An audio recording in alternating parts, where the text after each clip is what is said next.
They should go pretty, not quickly, but they're not super complicated with tons of steps, so this day will be pretty simple. Pretty. And then hopefully you guys will get some homework time, get some leggy tags ready. We're starting with number 28.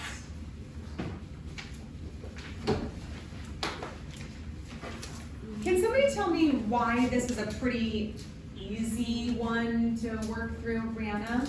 You just have to fill out the missing integers. Yeah, and what operations were you mostly using when you were like Multiplying. multiplying? Wait, no, sorry. Adding and subtracting. Adding and subtracting, right? It's like, what is this, second grade? We're adding and subtracting? You get a ticket for explaining that so beautifully. This is a question that everybody in this room should be able to get right. Not only does it only involve addition and subtraction, but it's a very logical situation. It's we're talking about a restaurant. It's not a function. It's just a frequency table. It's just recording how many pizzas they're making, selling, you know, how many pizzas people are eating. So in order, I circled the ones that are the given information. It gives you all of these numbers here, and these numbers were given to you. If they're not circled, that means these are the answers that they filled in for the answer key, and you would just have to find this first number by doing what? Subtracting 20 from 45, you get 25. And then for this one, what should you do? Add them. And then once you have this and this now, it'll be easy to find this. What do? Yeah, you can add these. And then for this, what do? Yeah, now you can add these. And then that's it. Could that question have been easier? I think in 6th grade you would have been able to. Yeah. I think in 6th grade you would have been able to get that one. All right. Speaking of, or not speaking of, and on the other side we have a not so easy question. This question seems hard because the language is hard, but what it's asking is actually so simple when you kind of decode the language. In just this one sentence, it has a lot of words that we need to decode. Compare the intervals. Intervals, we're going to go over that in a second, over which each function is increasing. So it wants you to note something about where the function is increasing, right? We know what increasing means. Going up, getting bigger, getting higher, getting larger. And then it says over which each function, what does that imply about what we're going to be doing? Each function. It's going to be more than one. Yeah, it's going to be more than one function. So these two functions are sharing a coordinate plane. That's no big deal. Sometimes in real life situations, there's a reason to connect two functions on the same coordinate plane. So we're going to have to read them separately, even though they're sharing a space. And then it says compare the intervals. How can you describe what an interval is? Can somebody just an interval is like a cross section? Yeah? So what I'm asking, no. Intervals, I'm just asking for like a general definition, like pretend this isn't math class and tell me what an interval is. Yeah? Well, it would be a point and a certain point.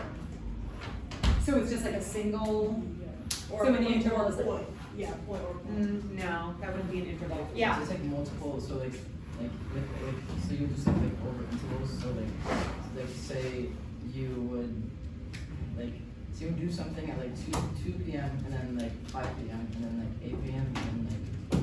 Oh, I see what you're saying. Yeah. Yeah, you're like breaking things up over time. Okay. Anybody else have a kind of a definition for what an interval is? It's very hard to explain. I think everybody knows what it is, but what do you think? I feel like it's like repeat, like kind of almost repeated. They could repeat, yeah. Like a group of numbers that either go up or down, like they have this name. No. The way that I would, I'm sure there's a good like dictionary definition of an interval, but the way that I would describe an interval is the information in between two certain points, okay? Or a measurement in between two certain points, or what's happening. So, like, if I said the interval, like, what interval of ages do you have in this school? We would say, oh, it's like between 13 and 18, right? That would be like the senior. So we would say like the interval was like from 13 to 18.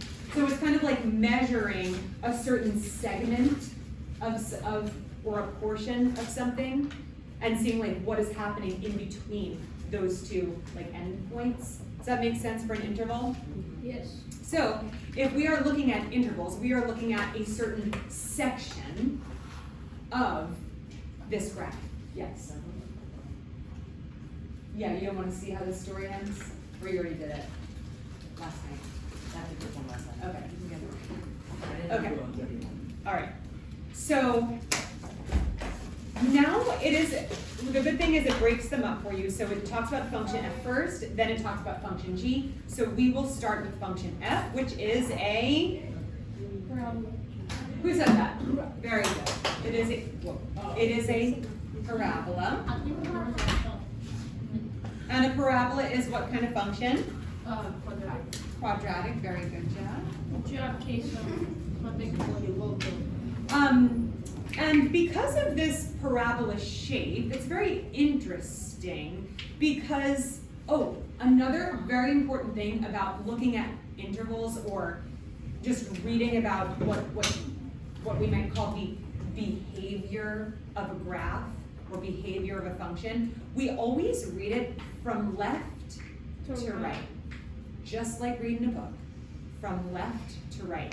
Now the thing about a parabola is this function behaves differently depending on where you are reading along the x-axis from left to right. So from here to, I don't know, about here, what is happening with this? What is the behavior? It's falling. It's falling, it's decreasing, it's going down, getting lower. So is this an interval where it's increasing? No. No. So this is definitely not part of the interval. But what about at this turning point, the vertex of the function, it starts to increase. Yes. And does it ever stop increasing from there? No. No, it increases forever and ever and ever. We call that infinity. So we can actually pinpoint, especially on this side, we can pinpoint the start of where it is increasing. The beginning of this interval is 0. Where it ends, where the increase ends, is never. So that's why we say that the interval, or the x values, where the function is increasing, are between 0 and positive infinity. And just be totally honest with me, raise your hand if you need more explanation on that. Yeah, okay. So can you tell me which part of that is like confusing? Is it just the way that it's written here? So without writing it like this, would you be able to explain to me just in words, like if I said, where is function f increasing? Would you be able to like explain it? Okay. Can you see where function f is increasing? At the 2, did you say? Do you see function f? I don't know. Okay, let's back way up.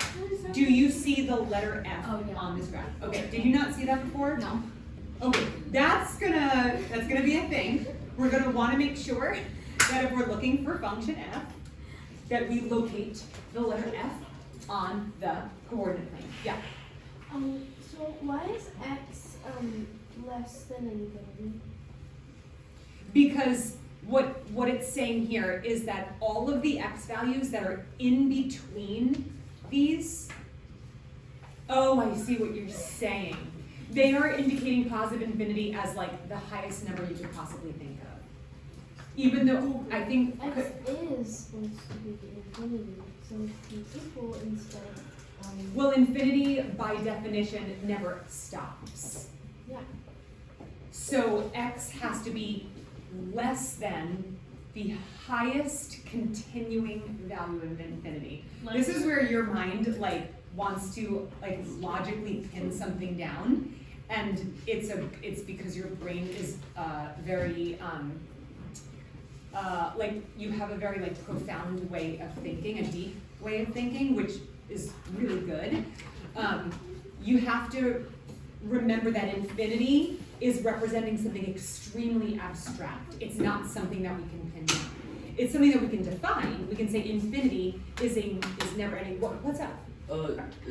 So I mean, just like to explain it a little easier, because like. Oh, you're gonna do a better job? Is that what you're saying? You're like, let me take it over here. Look, so my uncle is like a legit like professor in math. Oh, okay. He's So like- we should get him in here. Are you so- trying to kick me out? Yes. I get it. So, but he was explaining this to me. Oh, So okay. like he said basically was like those arrows on the line are just What just line? the straight line, not the curved one. Okay, so are you talking On about G, function on G? G, yeah, Okay, yeah, so yeah. just real quick, we haven't even gotten to G yet. Are you sure you want to talk about G right now? Can you talk about F? Sure. So yeah, F is one of like those arrows just.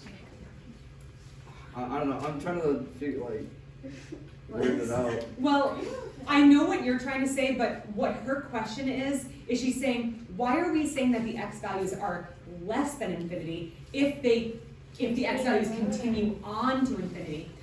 So here's the way I can try to explain it. Think of it as like this guy chasing this guy. Like X is like, I'm gonna catch you, infinity, I'm gonna catch you, I'm gonna catch you. I am included, like all of my values, all of my positive values are included in this. And infinity's like, you can try to catch me, but I'm gonna keep going. Do you understand what I mean? Like, they are the same. They are the same. All X values, including the highest numbers you can possibly think of. But just when you think of that highest number, infinity got like out of your grasp. You know what I mean? It got higher. So X is like constantly chasing infinity and saying, but I'm included, and it's true. But infinity's like, oh, I just got even higher, sorry. And X is like, okay, I'm gonna keep going. And infinity's like, oh, I just got higher than that.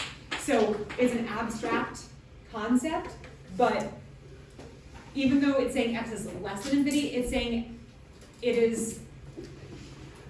X is the highest value of infinity, but then infinity just got higher. Because it literally never ends. It's a concept that even our finite brains cannot pin down. So we have to like accept that numbers are just smarter than us in general. Infinity will never. Wow. Alright, you're dissing me right now. But a very, very good question.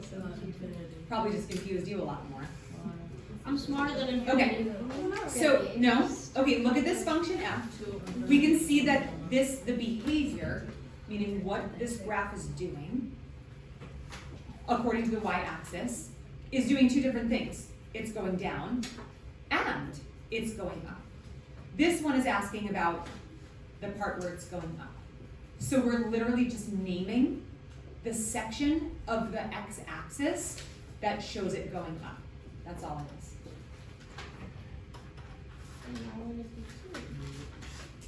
Because it starts to go up at the turning point. The vertex is called a turning point because it's where it turns.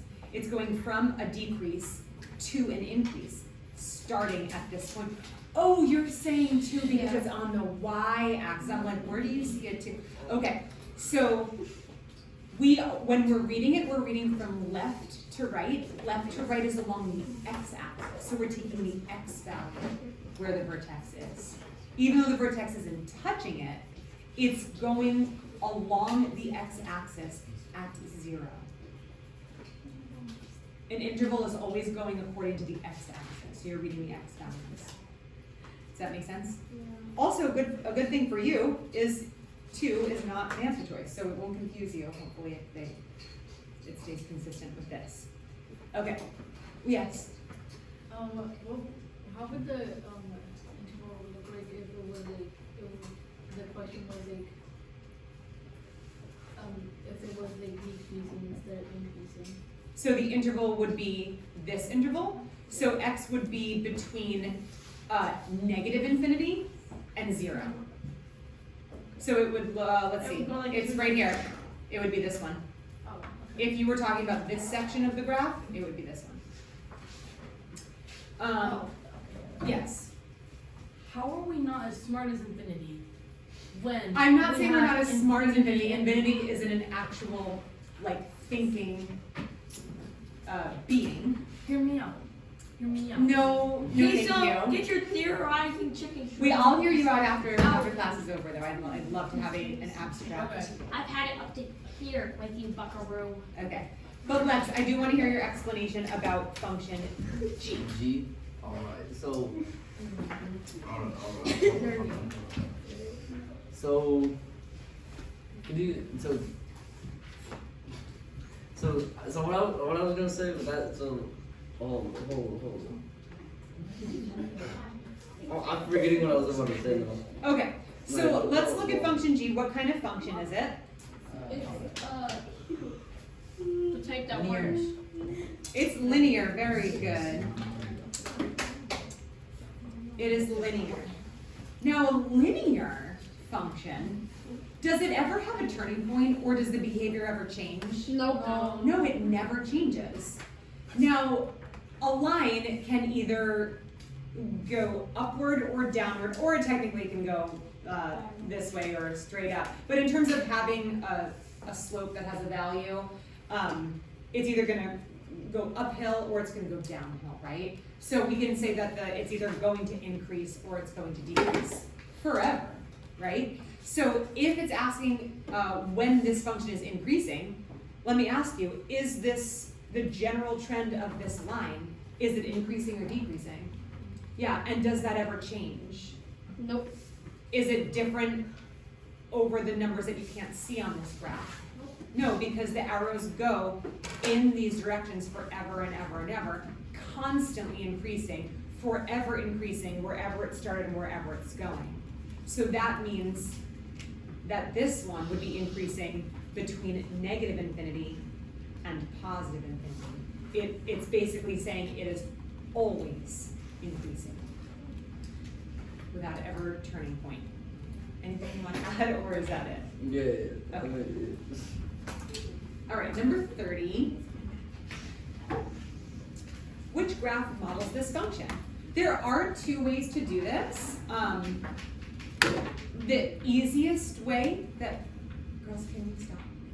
The easiest way to do this, I believe, is, or I should say the easiest slash most guaranteed way to do this is to make a function table. It's super easy to just grab some inputs, put them in for x, and see what your outputs are, get some coordinate points, match them to the graph. You can do that for any function where you are matching a graph. Just make a table. Sometimes you can be like, oh, I remember my rules. If it's positive 5, and that's happening to x, that it means it's moved over 5 on the x-axis. True. And if you're able to remember those rules, awesome. If you're like having trouble remembering, does that mean it goes to the left or the right or whatever? Make a table. So I made a table right here. I used 3 values, and then I realized after I did it, I probably should have gone by intervals of 2, like -2, 0, +2. But even just this -1, I put that in there, got a +4, absolute value of 4 is 4, times a half is 2. My input is -1, my output is 2, that's a coordinate pair. Even just getting that one coordinate pair, I can actually get this answer, -1, +2, and I will not find that point on any of these other graphs. That point, -1, +2 is not on any of the other graphs, so immediately I can find that answer. Yeah. Yes. Does that make sense? Yes. Now, I don't recommend doing just one point and being like, yay, I found it, because you could have made a mistake. You could have made a little error. So do a couple of points, make sure they all match up to that graph, and then move them. Does that sound good? Yeah. This guy was skipped, so you have not seen this question yet, but I want to go over it. It's so simple. Oh, simple. Thank you. Vince gets a ticket for laughing at the joke. That's so skippy. That hurt my throat. I did that. A business invests $50,000 in an account. Your face was like. I like when my students are a little scared of me. Some people need to be a little more scared of me. I'm not scared. Yes. I'm not scared. You're a little scared. Nope.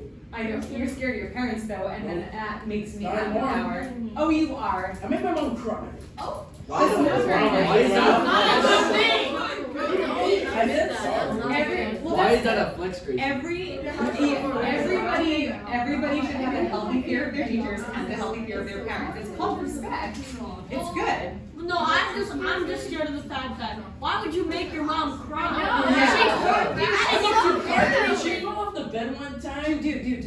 It's Oh. video. No one cares. You gotta be nice to your mama. Yeah. What? All right, a business invests $50,000, guys, in an account that earns 4.5% simple interest. Why can this investment be modeled with a linear function? The answer is, it grows by the same amount each year. Somebody explain that answer to me. Why that is the correct answer. Hold on, I can't. Somebody explain it. Natalie. Oh, I know. Bo. Okay, so basically it grows the same amount because it's taking the amount of the starting amount, and then after that it just keeps on adding on like the same amount of how much it is. Exactly. Yeah, I'll give you that. You want to add on to Because that? if it was linear, since it's simple, it's gonna be like just like flat, like doesn't change. But if it was like linear or something, it would change.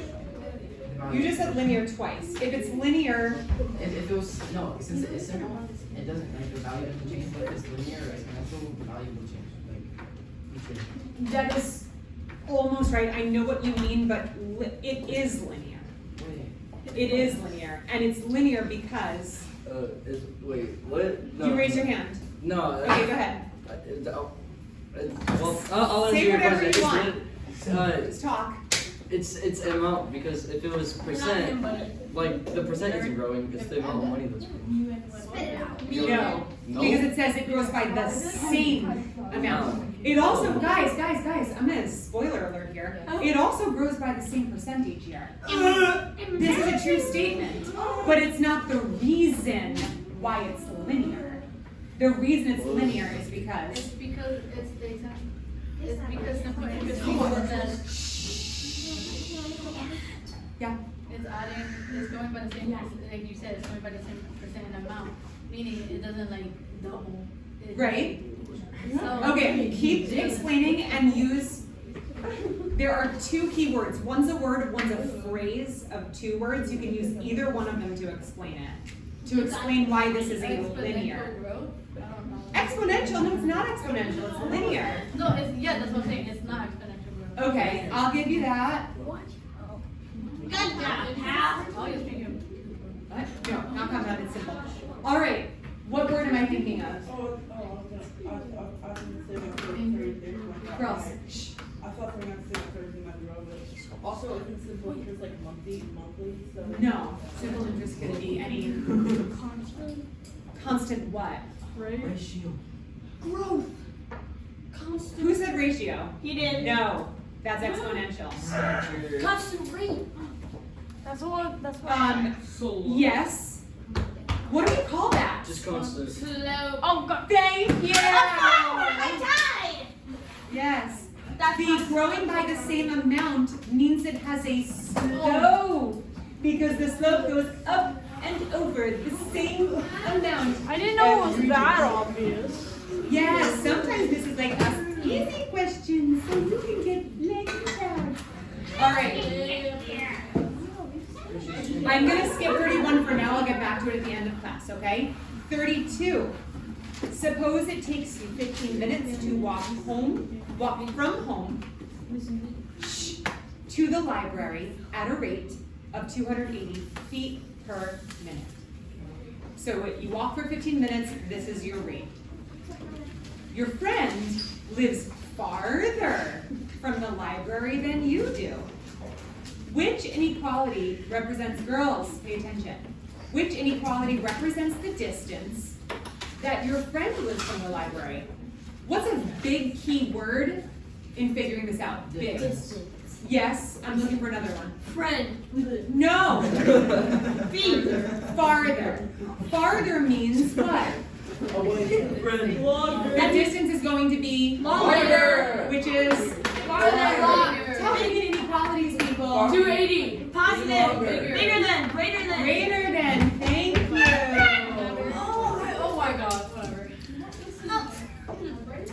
So we have already eliminated two of them because it has to be either greater than, A, greater than, or C, greater than. Now let's compare the 280 and the 4200.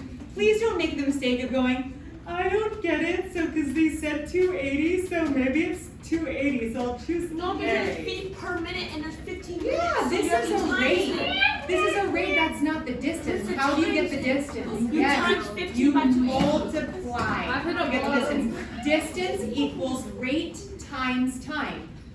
So to get the distance, multiply your rate times the time. Oh, that's another one.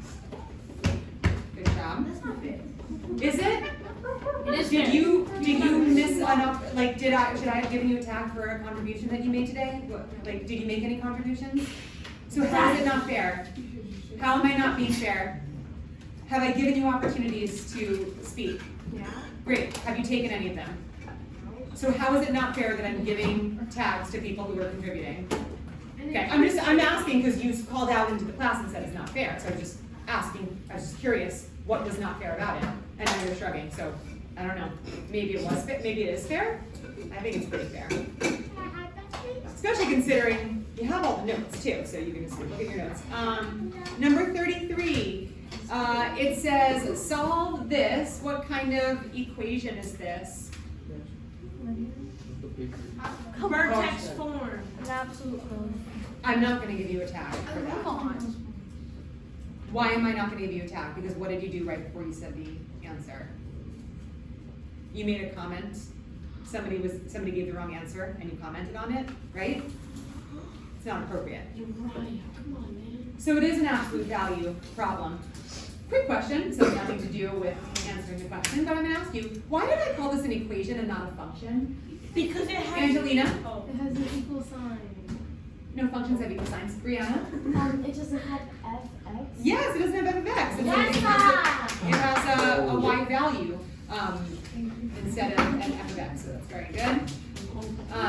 Functions and equations have equal signs. You're thinking of expression. Okay. The reason it's an equation, not an expression, is because it has an equal sign. But the reason it's an equation, not a function, is because it has a value for the output instead of an f of x. Okay, write the lesser value first. That just means when you get your answer, write the lower one first and then the higher one next. Now, how do we solve this? Well, absolute value. Okay. Okay. I hear that. Hey, come over here. All five?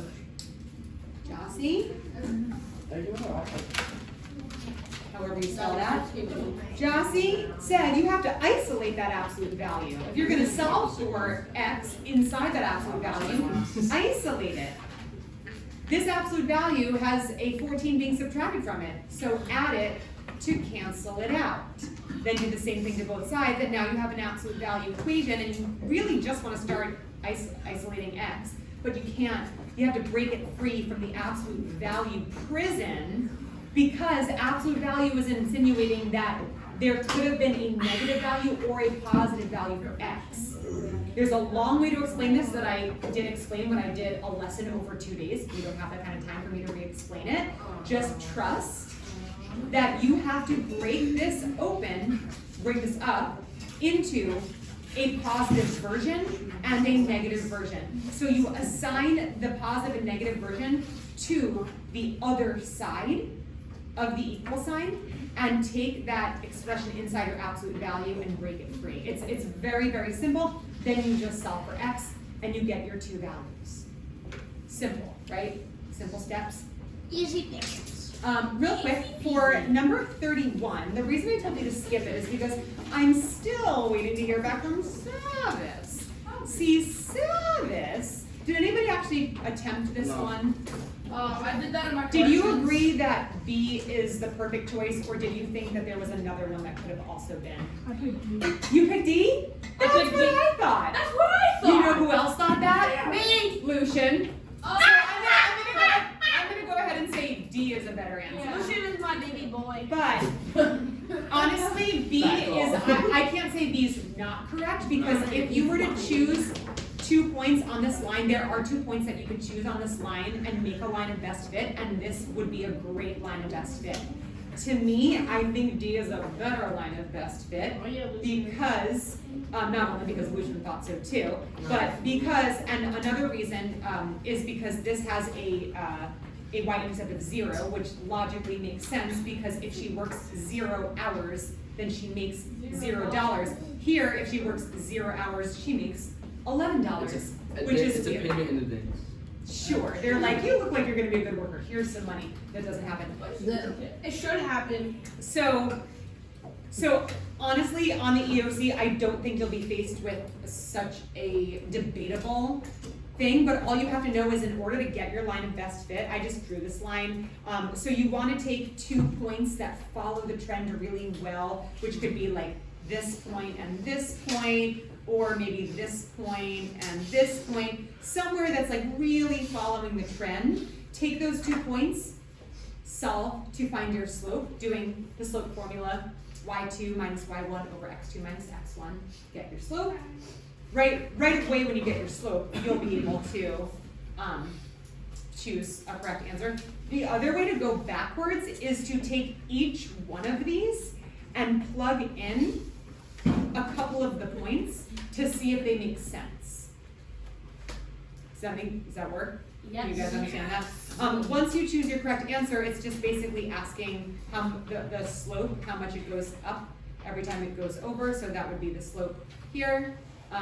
And if this were the correct answer, which it is a correct answer, you would put 21. If you were to choose D, you would put 2. That's it. You guys can kind of take a few minutes to chill, I guess. Yeah, just stay seated.